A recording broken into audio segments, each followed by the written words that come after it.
Sanand Bavla road ઉપર આવતા ગામડાઓના આગેવાનો આવ્યા રોડ ઉપર સ્પીડ બ્રેકર બનાવવા કરી છે માંગ. ખાસ કરીને સાણંદના સોયલા ગામ નજીક આવેલા એક ગોળાઈ વળાંક પર છેલ્લા 15 દિવસમાં 5 અકસ્માતો બની ચૂક્યા છે, જેને પગલે સ્થાનિકોમાં ભારે રોષ જોવા મળ્યો છે. સાણંદના સોયલા ગામમાં રામદેવ પીર મંદિર અને બસ સ્ટેશન તેમજ પીપણ કેનાલ નજીક તથા મોડાસર રામદેવ મંદિર પાસે સતત અકસ્માતોના બનાવો વધી રહ્યા છે. અગાઉ પણ અહીં બમ્પ બન્યા હતા, પરંતુ રોડનું નવીનીકરણ થયા બાદ બમ્પ ન બનતા અકસ્માતોની સંખ્યા વધી ગઈ છે. તમામ ગામના આગેવાનો માર્ગ પર ઉતરી સરકાર અને માર્ગ મકાન વિભાગને તાત્કાલિક પગલાં લેવા વિનંતી કરી છે. જે કે ગુજરાતી સાથે અફઝલ ખાન પઠાણ સાથે બહેલોલ મલિક, સાણંદ.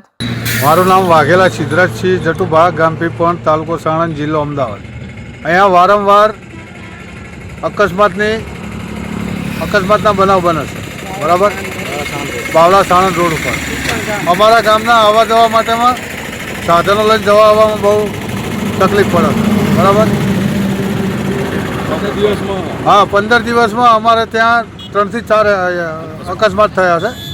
જો આની નોંધ છે ને ગંભીરતાથી લેવી તંત્રએ, બરાબર. આજ કહેવાય. મારું નામ વાઘેલા નરેન્દ્રસિંહ રામુભા, ગામ પીપણ, તાલુકો સાણંદ, જિલ્લો અમદાવાદ. આપણે સાણંદ બાવળા જે હાઈવે રહ્યો ને ત્યાં અમારે નવો રોડ બને છે, બરાબર. તો અમારે છે ને એક રામાપીરની જગ્યા છે અને જે પીપણ જવાનો જે રસ્તો રહ્યો ને ત્યાં બમ્પ મેળવા આપણે વિનંતી કરીએ છીએ, બરાબર. બસ સ્ટેન્ડ અને એ પીપળના બસ સ્ટેન્ડ હતી અને આમાં થોડાક દિવસમાં 15 દિવસમાં 3 અકસ્માત થયા. એટલે એમાં શું ને, એ તો નાના થયા એટલે ચાલે, બાકી મોટા થયા હોય તો જાનહાનિ થાય ને.